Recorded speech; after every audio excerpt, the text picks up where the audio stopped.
Dear students, let us move into the Unit A, Backdrop of Computers. The last chapter, that chapter is Chapter 4, Data Structure. This is the one of the important chapter in this unit. What we are going to learn in this unit, that is, we'll see introduction, the data representation, the classification of data structure, operation on linear data structure, arrays, stacks, queues, linked list, and non-linear data structure. Let me deal with the first, the objectives of this chapter. The first one is to understand the concept of data structure. Second one, to understand the types of data structure. The third one, to understand the operation on different data structures. The fourth one, the implementation of different data structures. This is a general picture for you people. The data may be organized, the data may be represented, the data may be stored in the memory in a different ways are there. That is what we are going to learn in this chapter. Let me deal with an introduction part. I wanted to ask with you the first question, what is data? Data is a collection of raw facts that are processed by computers. Data may contain single value or set of values.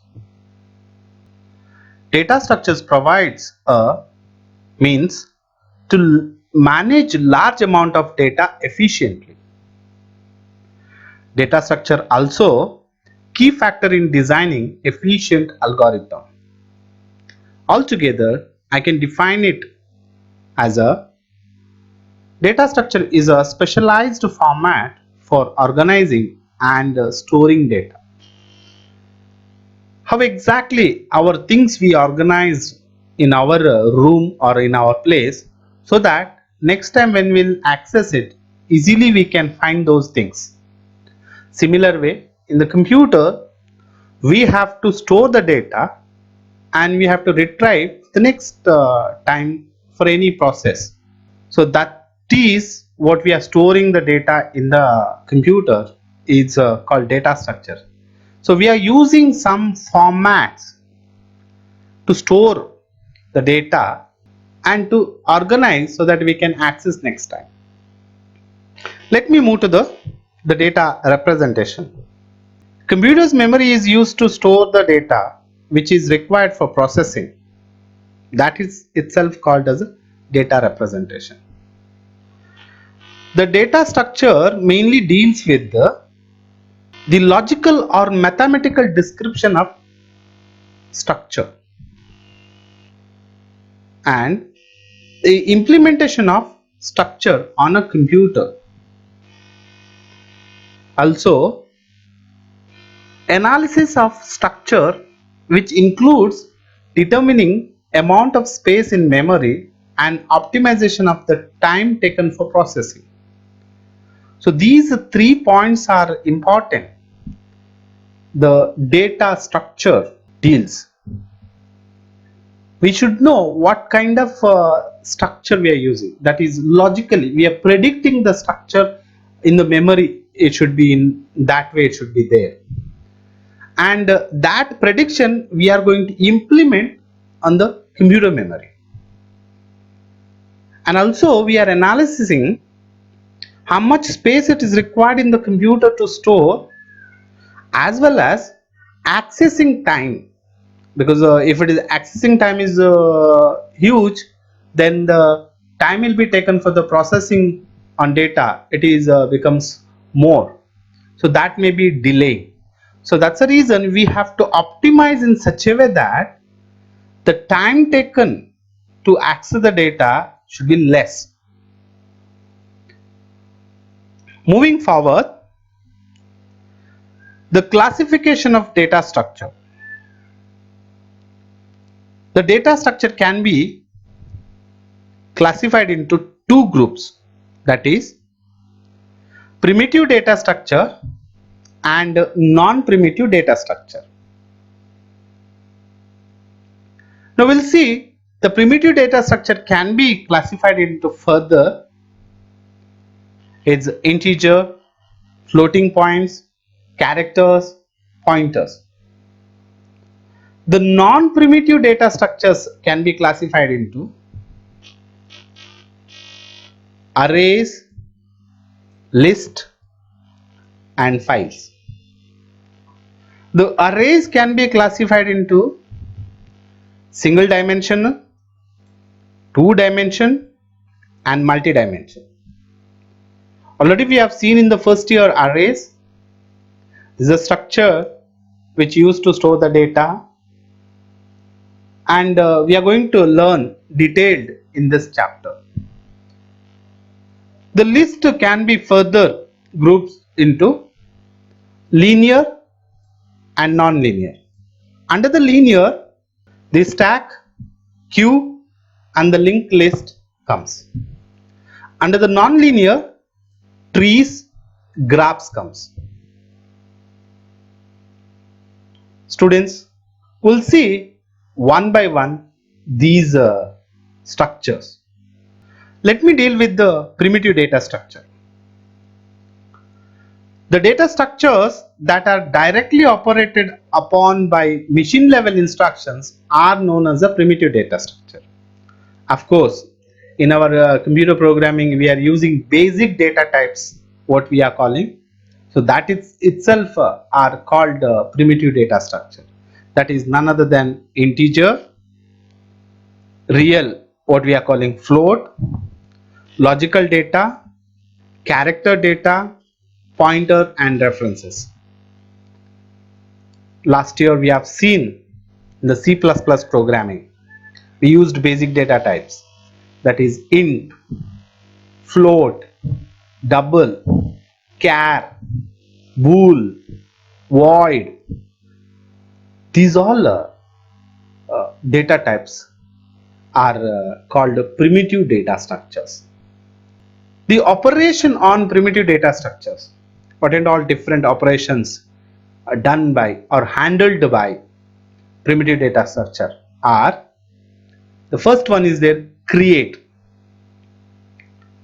The create operation used to create a new data structure. Example I showed here, int x. Now x is a data structure created of type of integer. Similarly, char, yes, if it is comes, then character type of data structure is created. Float m, then m is a data structure created of float type. So these are the examples I can tell you. The next operation is destroy. Destroy operation is used to destroy or remove the data structure from the memory space. After completing the work, we may not require that data structure. So we are removing from the memory space itself. It's called destroy operation. The next operation is select. Select operation is used by programmers to access the data within the data structure. Now in your program, you have created variables of integer type or a character type or a float type. Those variables you are using in other places in your program, that is itself known as a select operation. The next operation is update. Update operation used to change the data of data structure. Now example on screen it is there. Now first, when I have created variable of integer type, that is x with the value 2. Now afterwards in my program I may change x equal to 4. Now first it was 2, now it is here, it is changed to 4. This is called updation. So in your program you are changing the values of variables is called updation, and that is known as a process is known as a, or operation is known as a updation operation. Let me move to the Non-primitive data structure. Non-primitive data structure are more complex and derived from the primitive data structure. They stress on formation of groups of homogeneous and heterogeneous data elements. Now here what happens, we are a group of elements we are putting together. Now this is, we are stored under the one name or under the one structure by using the basic data types. See, last year we learned in C++, we created array. We collected that collection of elements under the single name of same type. So that is homogeneous elements. Similarly, we can put different types of elements under the one group. That is called heterogeneous elements. I can give you one example. Arrays, list, files. These are structures used to store homogeneous as well as heterogeneous data elements. What is array? Array is a collection of homogeneous elements under the same name. Same type of elements. You can create an int array, you can create a character type of array, you can create a float type of array. Now array can be grouped into three types, that is a single dimensional array, two-dimensional array, multi-dimensional array. About this we are going to learn afterwards. Now let me go, the next one is there, list. Now list again it is grouped into two types, that is linear data structure as well as non-linear data structure. Let me tell you first what is linear data structure.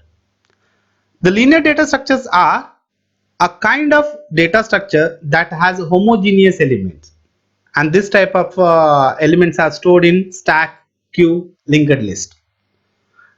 The detailed about these structures we are going to learn afterwards. A non-linear data structure is a data structure in which a data item is connected to several other data items. Now here heterogeneous elements are stored. Examples, trees, graphs, which I'll deal you the later onwards. Let me tell you the operation on linear data structure. What are the different operations can be handled by linear data structures? We are going to see now. The first one is there, traversal. The process of accessing each data item exactly once to perform some operation is called traversing. In the data structure, many elements may be there. Maybe 10 elements, maybe 100 elements stored in the structure. So each element you are accessing one by one, that is called traversal. The next operation is insertion. The process of adding new data item into the given collection of data items is called insertion. Now already structure is there, you have new item, now you have to add it to that structure. So that can be done by using insertion operation. Next one, deletion. The process of removing an existing data item from the given collection of data items is called deletion. Maybe you doesn't require a particular data item in that list or in that array or in that stack or queue, whichever type of data structure you used it. So you don't require that item, so you wanted to delete it from that. So that can be done by using this operation. Next operation is searching. The process of finding the location of data item in the given collection of data items is called searching. 100 items are there, integer type of items are there, you imagine. You wanted to find that 50 number is there, 50 number is there, you want to find where it is placed in that location, where it is placed in that structure. You're finding the location address. That is can be done by using searching process. The next operation is sorting. The process of arrangement of data items in ascending or descending order is called sorting. So you are arranging the elements in a one order, maybe that is ascending or a descending. That can be done by this operation. The next one is there, and the last one is merging. The process of combining the data items of two data structures to form a single data structure is called merging. Same type of two different structures may be in there in the memory, computer memory, that you wanted to make it as a single. So that is can be done by this operation. Moving forward, let me explain you the arrays data structure. As you know, the definition of arrays: an array is a collection of homogeneous elements with unique name, and the elements are arranged one after another in an adjacent memory location. The data items in array are called as elements. These elements are accessed by numbers called as a subscript or a indices. The first location, second location, fifth location, or nth location, what we are telling. So that can be done. That's for each block is given the we are identifying by subscript or a indices value. So types of arrays: one dimensional, two dimensional, and multi-dimensional. Let me deal with you. The first type of array is one dimensional array. An array with only one row or only one column is called one dimensional array. It is a finite collection of n number of elements of same type such that the elements are stored in a contiguous location. Elements can be referred by indexing. So you can store your element either in single row or single column, and each element referred the index value, and also you have to store the contiguous locations. Now how you will do it in computer? That is, general syntax for a single dimension array is this: you have to specify the data type. That is, you are using primitive data structure. Any basic data type use, you have to specify your data type. Then you have to give unique array name. Then you have to specify the number of elements you wanted to store. If you wanted to store 100, then you have to specify your 100. If you wanted to store 10, then you have to specify 10. Example: now here is a single dimension array. Here data type I used here int, and the array name is a, and the size is 5. Now this integer type of array stores 5 different integer values in a contiguous location. Now how to find the total size of array, that is in the bytes? The total size equal to length of array into size of data type. In our example, what is the length of array? That is 5. And what is the size of data type? The int in the memory location, it takes 2 bytes. That means what is the size of int a5 is 5 into 2, 10. 10 bytes it takes in the memory. Calculating the length of the array, the formula is L equal to UB minus LB plus 1. Now UB means here upper bound value, LB means lower bound value. Normally array begins with the 0 and ends with the n minus 1. Now in our example, here UB is 4 and LB is 0. So 4 minus 0 plus 1 equal to 5. So that is the length of the array. Calculating the address of any element of A by this formula. You wanted to find the location of any element in an array, so that time we are using this formula. Location of A of P. Now A is a array name, P is a position value or location value. How we are finding? Base of A plus W into P minus L. Now W stands for here the width of the memory location or the element stored in the array. P is a position value, LB is a lower bound value. Now let me explain with an example. Before beginning the example, I just want to keep it in front of you the features of the array. Array size should be positive number only. String array always terminates with the null character.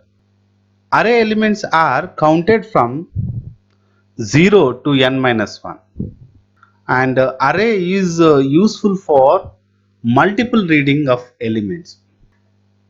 The memory allocation for integer type of array with the size 6, that can be done as shown in the slide. Now this is a single dimensional array having 6 memory location, and the subscript value will be used in this the way as I told with you. Array size should be positive and it's always starts from 0. So it started with the A of 0, A of 1, A of 2, A of 3, A of 4, A of 5, and the address begins with the 1000. This is called the base address, and then 1002. The reason, an integer type of value requires 2 bytes in the memory.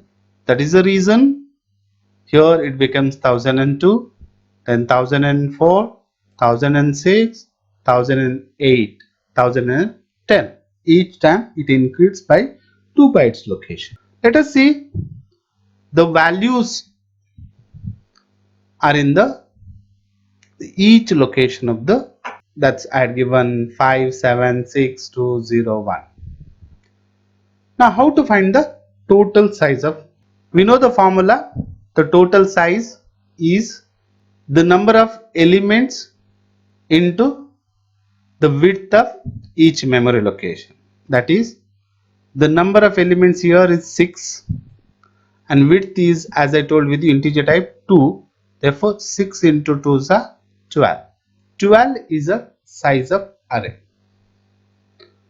Now how to calculate the length of the array? You know that formula, L equal to UB minus LB plus 1. Now UB means upper bound is 5. LB means lower bound, that is 0. 5 minus 0 plus 1, that is you get 6. 6 is a length of array. How to calculate the address of any element of array A by the formula? Now this is a formula, location A of P equal to base A plus W of P minus LB. As told with you, P is a position, base means the starting address, W is the width of each memory location, P is a position, minus LB is a lower bound. Now in case if I am finding A of 3, I wanted to find the address. Then what is the base address? Base address starting is 1000. Done. And width is 2, that I wrote here. Position is 3, that's I've kept it here. And lower bound value is 0, 3 minus 0. So after substituting, now here 3 minus 0 is 3 into 2, 6, 6 plus 1000, 1006. Now if you see in 1006, A of 3 is there, that you will find an element. This is the way we are calculating the address of any element of a given single dimensional array. Let me take one more example. The memory allocation for a character type of array having size 8. Now, if I'll take an example that I've taken Gurukula is represented as shown here. Now, this is started with the subscript value 0, 1, 2, 3, 4, 5, 6, 7. Similarly, address starts from 1000, 1001, 1002. Why here every time only 1 is incremented? Because character type of data requires only 1 byte to store in the memory. Now, what is total size of array? That is 8 into 1 equal to 8 bytes, because number of elements here 8, and size of each memory location is 1. So 8 into 1 is 8. Calculating the length of the array, of course, L equal to UB minus LB plus 1. That is UB is 7, LB is 0 plus 1, you get 8. That's the length of the array is 8. Calculating the particular location address, that's formula, you know. If I'm taking location 3 itself, then the starting address is 1000, width is 1 here, and 3 minus 0, so that is 3 minus 0 into 1 means 3 plus 1000 means 1003. This is the way we are finding the address of given location.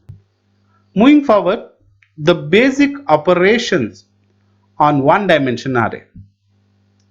The first one is there, traversal. The process of accessing each element of array exactly wants to perform some operation. That means you are visiting each location of the array is called traversal. The next operation is insertion. Inserting a new data element into array. You have new element, you wanted to insert at a given position. You can insert at the beginning, you can insert at the end, or insert at the anywhere in between. Next one is a deletion. Removing an existing data element from the array. That can be any given location, maybe starting, maybe ending, or in between. Next one is a searching. You are finding the location of data element in the array. A particular element where it is located in the array. You are finding the location value. The next one, sorting. Arrangement of data elements in ascending or descending order. The last one, merging. Combining the data element one or two or more arrays to form a single array. Let me explain these operations how to implement by using algorithms. I'll take the first one, traversing a linear array. What is the algorithm for traversing? Let A be the linear array with the LB and UB as a lower bound and upper bound. And this algorithm traverses the array A by applying the operation process to each element of A. And that is, for location equal to LB to UB, that is lower bound to upper bound, process A location. End for. Next step is exit. Let me make you clear by using simple C++ code. Now here is a code. Can you see here? This is a simple C++ code. You are created an array of integer type A of 10, and you are just reading that how many elements and size you are entering. Enter the elements. For loop you are using. For I equal to 0, I less than n, that is ub to, that is lb to ub, and you are entering C in A of I. Similarly, the elements you are displaying, the elements are for I equal to 0, I less than n, that is I lb to ub, and you are displaying C out. So this is what the first block shows, that this is accessing. Now process is here C in A of I, it's a process. This is a looping, and C in A of, here reading purpose, each location it will visit in the array, each location. How many location you specified, that many location it visits. Similarly, displaying also, okay, each location it will visit. So that's the reason overall I can tell you traversing is the process of visiting each subscript at least once from the beginning to last element. Moving forward, let me go with the operation searching an element. This searching is called linear search. This is a simplest method in which the element to be searched is compared with the each element of the array one by one from the beginning till end of the array. Now let me discuss with you algorithm. What algorithm says? A is the name of the array with the n elements. LE is the element to be searched, and this algorithm finds the location LOC where search element is stored. Now what exactly we are considering? A array having n elements, and LE in that value will be the LE is a variable we are taking. That value we are comparing in the array. If it is matches, that location we are displaying. How to write an algorithm for this? Step 1. We'll initialize LOC as a -1 because we don't know at the beginning the element where it is located. So that's the reason we are just assuming that -1. -1 when it is not possible, index should be in the positive itself. So that is the reason we are predicting that there is no element, kept it LOC as a -1. Step 2, we'll start from position, that is p equal to 0 to n minus 1. As I told with you, beginning till end of the array we have to one by one we have to search. So 0 to n minus 1 we have for loop we started. Now what is next instruction? That is, we have to decide, we have to compare, that is if A of p equal to LE, you have to check. If it is yes, then that p is a location value, so that you have to store it in the LOC, and then directly go to the next step. In case if it doesn't matches, then it directly comes at the end of if, then it comes for the end of for, then it goes back, then again checks with the next element. If matches, yes, fine. If doesn't matches, then it comes end of if, then end of for, then it goes back. Repeats the process till it is matches. In case all the elements are visited, then it comes out for the next step, the step 3. In the step 3, what you have to do, we have to find the value of LOC, that is LOC whether it is greater than or equal to 0, you have to find out. If it is greater than or equal to 0 means then searching element is there in that given array, then you just print the LOC. In case if it is remains -1 itself, if it is element is not there in that given list, then LOC will not be updated, so it remains -1 itself. So in case -1, then it is automatically this branch will not be executed, it will goes to the else part, and it says search is unsuccessful, and then there is a if is ending. The next step is exit. This is a simple searching algorithm. This type of searching is called linear search. Let me make you more clear by using Example, apply linear search for the following sequence of number 10, 20, 30, 35, 40, 45, 50, 55, 60, and the searching for item 35. So here searching element is 35. Now how many elements are there in this array?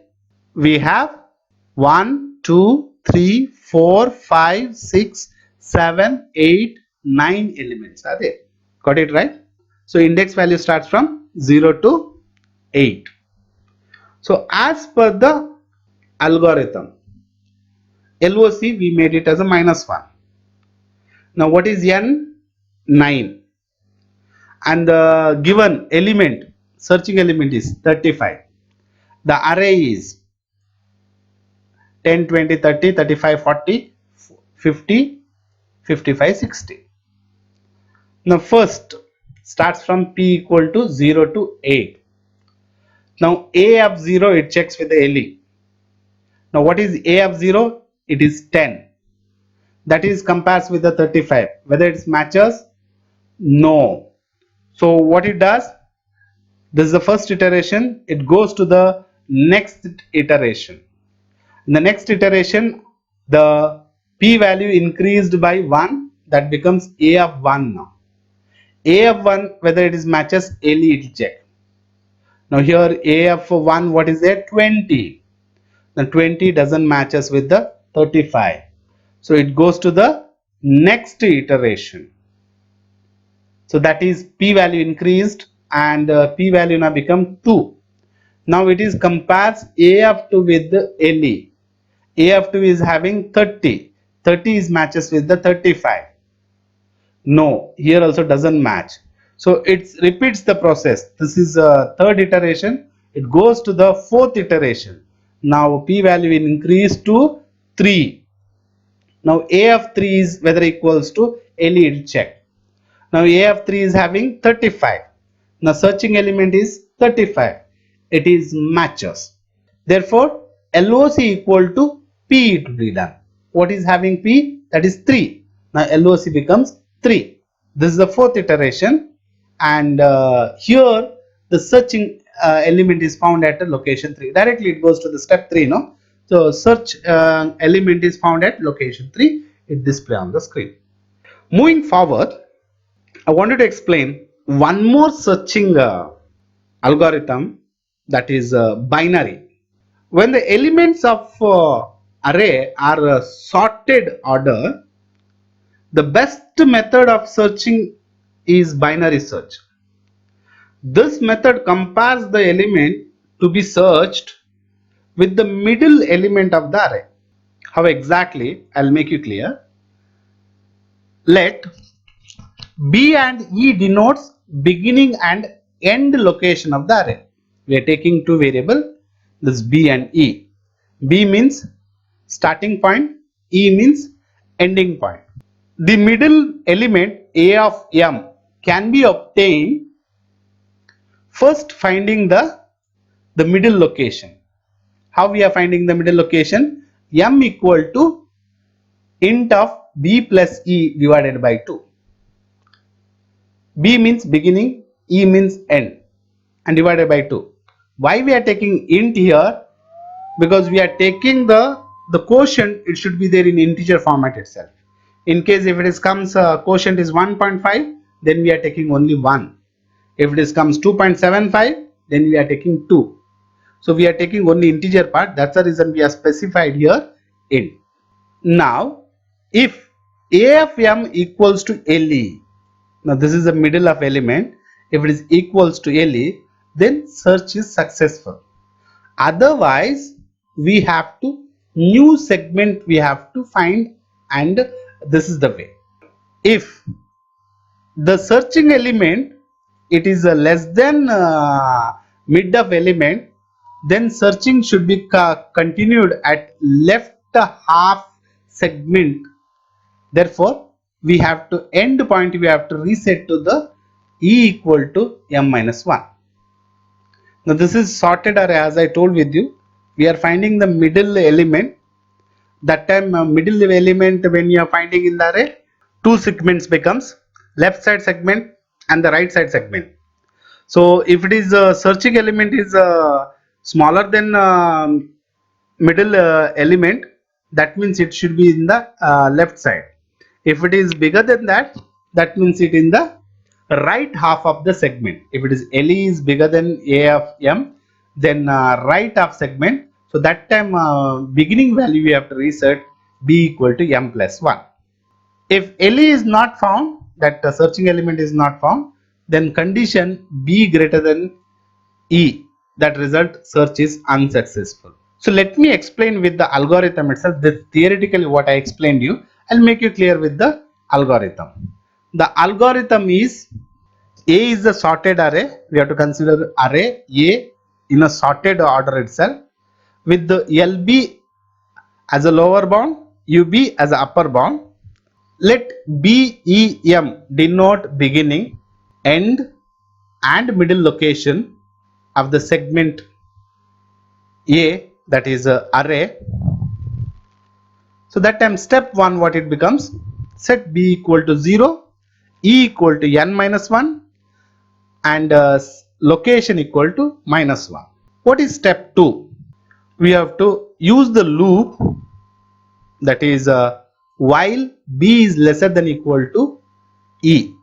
The B value till searching, the beginning value should be less than or equal to the end value.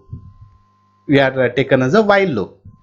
Then next step what we are doing, we are finding the middle value M equal to int of beginning plus end divided by 2. Now we will get end point. The next step what we have to do, now this midpoint what you are getting, we have to midpoint element is matches with the searching element we have to find. If it is matches, fine, then just location equal to M you do, go to the next step. If doesn't match, what we have to do, we have seen in the last slide that next step else. If doesn't match means no else statement you have to use, and then you have to make use of condition whether element is lesser than midpoint element. The element is belongs to left side of the segment or right side segment, you have to decide. If it is smaller than midpoint element, then what you have to reset, end equal to, that is E equal to M minus 1. In case if it is bigger, then you have to make use of else statement and B equal to M plus 1, you have to reset and end this if, at the same time end this if also and end while also. This process continues till B is lesser than equal to E, till searching element found. In case searching element found, it directly comes to the step 3. Now searching element is found, that means LOC value if it is greater than equal to 0, then of course the searching element is there, directly you print LOC. In case LOC is not updated, it remained minus 1 itself, that means search is not successful. So what you have to do, make use of else statement, print search is unsuccessful. That is the end of the algorithm. Let me make you clear with the example. So here same example I'll take. Apply binary search for the following sequence of numbers 10, 20, 30, 35, 40, 45, 50, 55, 60 and the searching for item 35. That time array can be become like this. A of 0 is 10, A of 1 is 20, A of 2 is 30, A of 3 is 35, A of 4 is 40, A of 5 is 45, A of 6 is 50, A of 7 is 55, A of 8 is 60. Now according to the algorithm, in the first iteration, B value is 0 and E value is 8. That means B is lesser than equal to 8. Condition is looping, condition is true. Then how we are deciding the midpoint? The midpoint we are getting 0 plus 8 divided by 2. That is 8 divided by 2 means no, we get 4. Now LE is whether matches with the midpoint element. Now midpoint element A of 4, what is the value is there? 40. Now whether 40 is matches with 35? No, it doesn't match. So what we have to do? false means no, then we have to do the condition, we have to check. Now element, whether it is lesser than equal to midpoint element, we have to check. First condition, LE is lesser than midpoint. Element is 35 and midpoint is 40. That means it is lesser than, then we have to reset E equal to M minus 1. So that means 4 minus 1 becomes 3. So now E value becomes 3. Now here when it comes next iteration, now the midpoint we can find out 0 plus 3 divided by 2, that we are getting 1, because 3 divided by 2 we get 1.5. You have to take integer value itself 1. Now we have to match the searching element with the A of 1. The mid element is 1, A of 1. What is there in A of 1? That is 20. So this is doesn't match here. Now again we are checking the condition. Whether LE is lesser than midpoint value? No. Midpoint value is 20 and searching element is 35. That means it is the right segment it is there. So we have to reset B equal to M plus 1. That is 1 plus 1 becomes now B becomes 2. And LOC remain minus 1 itself. Now here now B updated, it become 2 and endpoint adds itself is there 2 and 3. Now midpoint, now we are, when we are finding in the at the iteration of 3, 2 plus 3 becomes 5 divided by 2 means no, that's 2.5. We are taking only integer part 2. Now what is there in A of 2? A of 2 is 30. Whether 30 is matching with the searching element? No. Again it is false. Now when you are coming for the condition, LE is searching element is lesser than midpoint element? No. And searching element is 35, midpoint element is 30. So what we have to reset? B equal to M plus 1. Now what is midpoint value? 2. 2 plus 1 becomes now 3. Location value remains same. Now going for here, now beginning value becomes 3, end value becomes 3 itself. 3 plus 3 divided by 2, if you do, you get 3. Midpoint value you will get 3. Now searching element, whether it matches with the A of 3, A of 3 is having 35. Now searching element matches with the 35. Therefore directly LOC becomes 3. That is searching elements found at location 3. This is the way in the binary search we are finding the element. It is very simple. If you understood the concept, then to apply for any sorted array, it is not at all difficulty. Dear students, I'll conclude this session at this point. That is, I have discussed in this chapter introduction, data representation, classification of data structure, operation on a linear data structure, arrays, in that traversal and searching method only. That is session 8. The left out the portion I'll discuss in the next session, which I'll upload very soon. Thank you guys. Have a nice day.